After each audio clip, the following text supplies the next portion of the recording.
I'm really shooting the shit with this video because I literally have not planned anything other than to talk about the time I met Asa Butterfield. I also met the girl that Maude Apatow, I think her name is. Her dad is Jude Apatow or Judd Apatow.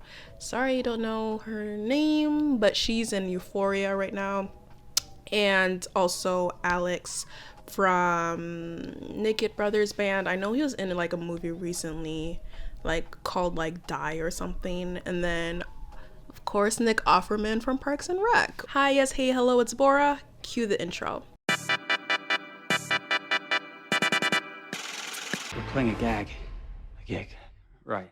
A gig. So regarding Asa Butterfield and like the people I mentioned previously, I was an extra in a movie, and specifically an indie movie. So I don't remember how many people were on the staff by any means, but I know it's not like a Marvel level movie production or even something like bigger than that. And at the time I was just like broke, but I wanted to make money. So I don't really know how I found the website I used to get this extra role, but they were just like looking for people to play like teens / young adults in like a youth group. Down in a minute. This is the St. Peter's Lutheran Youth Group. So mind you, being an extra, by the way, does not pay you a lot, like at all. It's definitely like a cool experience if you've never done it, but it's not like a lot of pay. And you're on set for hours. Just wanted to point that out.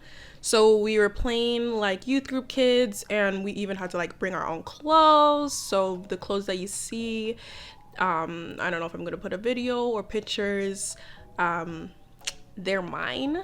So they just like ask you to bring like a certain theme, and then the wardrobe person kind of like makes your outfit out of the clothes that you brought.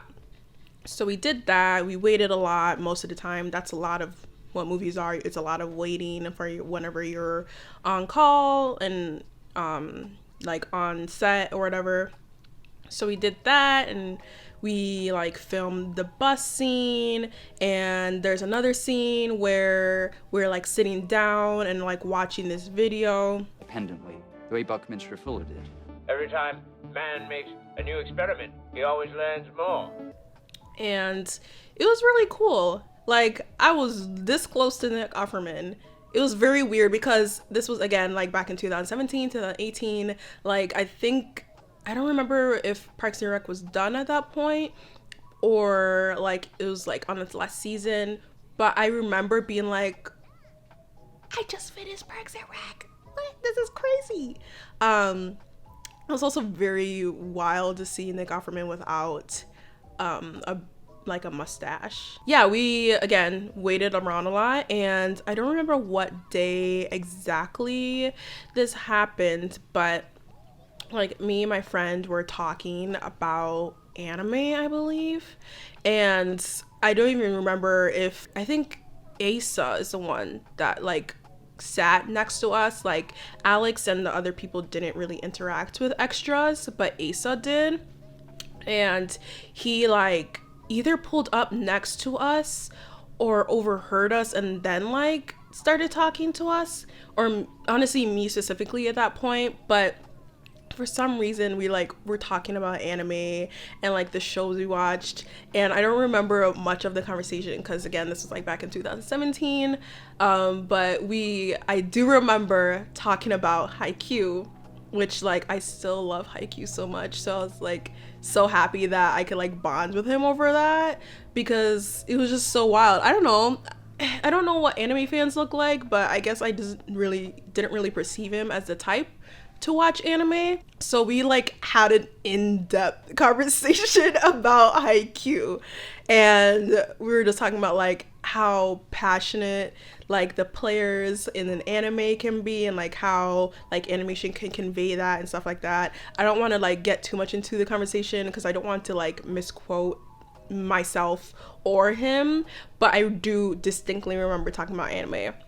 We also talked about, he was telling me about this like website where you can basically play like Game Boy and like Game Boy Advance games, but like on an iPhone. And I to this day, I don't remember the site. I don't even know if he remembered it. He was just like telling me about it, or maybe he like, I might have given him my phone and he like looked it up to like show me what it was, but I don't think I ever actually like downloaded it by any means. Honestly, to this day, I like still think about that. I'm like, maybe I should try to find that site, because playing Game Boy games on my iPhone actually sounds super fun.